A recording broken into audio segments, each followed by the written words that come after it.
गंगाराम अपनी माँ दुलारी बाई से किसी भटियारिन की तरह हाथ नाचता हुआ गुस्से में बोला, मैंने तुम्हें कितनी बार बोला है कि मुझे निकासी के लिए रास्ता दो। मुझे लंबा चक्कर काट कर घर तक पहुंचना पड़ता है। उस समय तो और परेशानी बढ़ जाती है जब खेतों से फसल बैलगाड़ी में लाद कर लाते हैं।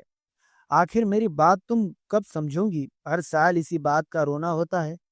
1.25 महीने बाकी है, फसल तैयार हो चुकी है, मुझे निकासी के लिए रास्ता चाहिए और उस 2 एकड़ खेत में से हिस्सा भी चाहिए। मैं भी परिवार वाला हूँ। अच्छा, अभी तो माँ बाप को पूछता नहीं है और जिस दिन जमीन से हिस्सा मिल गया, माँ बाप मानने से भी इनकार कर देगा। गंगाराम, मैंने दुनिया देखी है। बंटवारा हुआ नहीं कि माँ बाप के हाथ में कटोरा थमा दोगे, बुढ़ोती में भीख मांगनी पड़ जाएंगी। दोनों माँ बेटे में इसी तरह काफी देर तक झगड़ा चलता रहा। उसी समय गंगाराम के पिता बालाराम खेत से घर लौटे। दुलारी ने बेटे की शिकायत अपने पति से की, लो संभालो अपने बेटे को, जो जी में आता है बोलता ही चला जाता है। गंगाराम अपने पिता से बोला, बाबूजी, माँ को समझाओ और संभालो, नहीं तो किसी दिन मेरा मूड खराब हो गया तो इसे गंडा से काट कर नदी में। बालाराम ने बीच में हस्तक्षेप किया, बहुत बोल चुका। उन्होंने अपनी पत्नी दुलारी का पक्ष लिया। अब अगर तू अपनी माँ को एक भी शब्द बोला तो मुझसे बुरा कोई नहीं होगा। इस झगड़े के बीच गंगाराम की पत्नी निर्मला पति का हाथ पकड़कर बाहर लाने लगी। गंगाराम ने निर्मला का हाथ झटक दिया। आज मैं बुढ़े बुढ़िया को छोड़ूंगा नहीं, कहता हुआ गंगाराम अपने पिता बलराम से जा भिड़ा। बाप बेटे को एक दूसरे से हाथापाई करते देख गांव के लोग जमा हो गए। गांव वालों ने बाप बेटे को बड़ी मुश्किल से एक दूसरे से अलग किया। गंगाराम लोगों की बाहों में जकड़ा हुआ कसमसा रहा था, साथ ही गुस्से से चीखता रहा। दोनों एक दूसरे के कट्टर विरोधी हो गए। कोर्ट में खाज ये हुआ कि इसी बीच निर्मला बीमार रहने लगी। इसके लिए निर्मला अपनी सास दुलारी बाई को जिम्मेदार ठहराने लगी। वो सास पर यह आरोप लगाती कि उसने उसके ऊपर कोई टोना टोटका कर दिया है। गंगाराम ने कई ओझा गुनिया को पत्नी को दिखाया। मर्ज ये था कि निर्मला के सिर में दर्द बना रहता था और शाम को बुखार चढ़ने लगता था। झाड़ू फूक से कोई सुधार न हुआ तो वह डॉक्टर के पास गया। टेस्ट करवाने पर पता चला कि निर्मला को टाइफाइड है।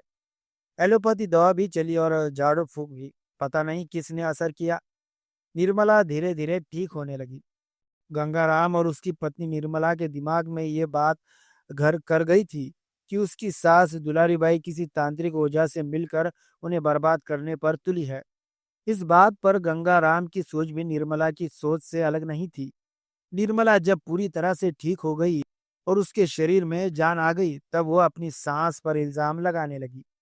एक बार फिर दोनों पक्षों में तकरार और झिकझिक होने लगी। वह एक दूसरे के लिए गलत भावनाएं रखने लगे। फिर वही समय आया, नवंबर दिसंबर का। फसल तैयार होकर खेत से कोठरी में जाने को तैयार थी। मुद्दा फिर वही उठा कि बैलगाड़ी में रखे अनाज को दूसरे रास्ते से लाना होगा। बालाराम और दुलारी किसी भी तरह से इस बात के लिए तैयार नहीं थे कि निकासी के लिए बाड़ी से जगह दी जाए। हर साल फसल तैयार होने के बाद यही सवाल खड़ा हो जाया करता था। कई सालों से निकासी का मसला न तो सुलझ रहा था और ना ही दूर दूर तक कोई समाधान दिखाई दे रहा था। आज भी इसी विवाद को लेकर गंगाराम और निर्मला दोनों का मन खिन्न था। खाना खाने के बाद दोनों पति पत्नी टीवी देखने लगे। टीवी पर वह क्राइम स्टोरी पर आधारित सीरियल देख रहे थे। उसी सीरियल की कहानी उनकी जिंदगी से जुड़ी जैसी थी। दोनों ने बड़े ध्यान से खामोशी के साथ वह सीरियल देखा। सीरियल खत्म होने के बाद दोनों ने उस पर चर्चा की। गंगाराम और उसकी पत्नी को इस बात की चिंता हो रही थी कि कहीं ऐसा ना हो कि माँ बाबूजी पूरी जमीन छोटे भाई रोहित के नाम कर जाए। वैसे भी छोटा होने के नाते वह माँ बाप का चहेता था। इस सोच से ने निर्मला और गंगाराम को परेशान कर डाला। जब इंसान को कोई चीज मिलने की संभावना नहीं दिखाई देती है, तब वह उसे किसी दूसरे ही तरीके से हासिल करने की कोशिश में लग जाता है। इन दोनों ने भी एक योजना बना ली। गंगाराम और निर्मला ने एक योजना के तहत अपने व्यवहार में थोड़ा बहुत बदलाव किया। अपने पिता बालाराम और माँ दुलारीबाई से सहजता से पेश आने लगे। बालाराम और दुलारी का आश्चर्य हुआ कि हमेशा कड़वे बोल बोलने वाले की जुबान में शहद कैसे घुल गया। इसके बाद उन दोनों ने विचार विमर्श किया कि अपनी योजना में किसे शामिल किया जाए। जिससे उनकी योजना सफल हो जाए। नजर और दिमाग के घोड़े दौड़ाने के बाद गंगाराम ने दुधवा गांव के ही नरेश सोनकर, योगेश सोनकर और कोपड़िया निवासी रोहित सोनकर से जिक्र किया। पैसों के लालच में तीनों ही उनकी योजना में शामिल हो गए। तीनों ने योजना बनाकर वारदात को अंजाम देने के लिए 21 दिसंबर 2020 का दिन तय किया। योजना के अनुसार चारों लोग खेत पर पहुंच गए।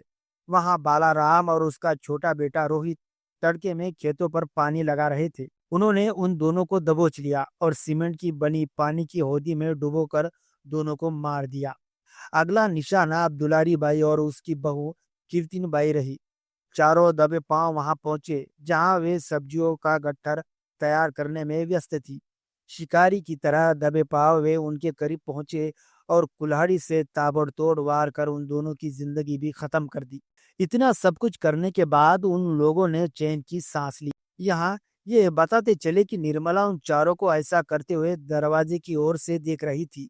काम को अंजाम देने के बाद गंगाराम ने तीनों साथियों को वहां से रवाना कर दिया।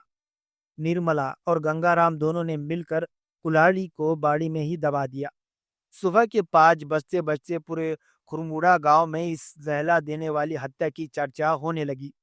अमलेश्वर थाने में संजू सोनकर निवासी खुरमुड़ा की रिपोर्ट पर अमलेश्वर थाना प्रभारी वीरेंद्र श्रीवास्तव ने इस नृशंस हत्याकांड की सूचना वरिष्ठ अधिकारियों को दी। जांच पड़ताल के लिए फोरेंसिक टीम घटनास्थल पर पहुंच गई।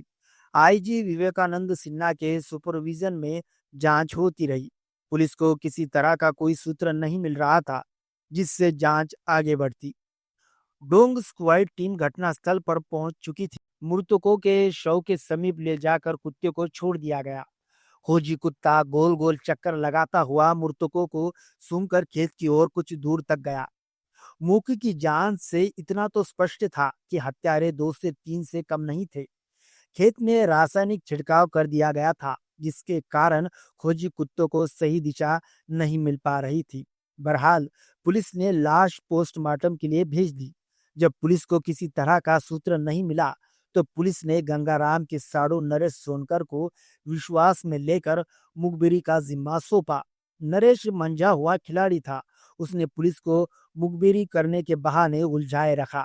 जांच के लिए आईजी विवेकानंद सिन्हा ने कुछ बिंदु तय किए।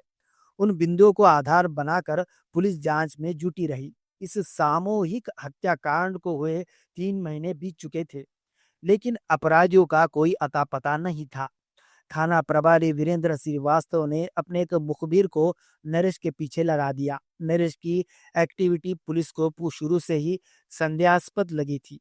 फोरेंसिक विशेषज्ञों ने की टीम के सहयोग से भौतिक साक्ष्य जुटाया गया। टीम ने वैज्ञानिक एवं तकनीकी साक्ष्य को आधार बनाकर बारीकी से पूछताछ कर जानकारी इकट्ठी की। पुलिस ने संदेहियों को हिरासत में लेकर सघन पूछताछ।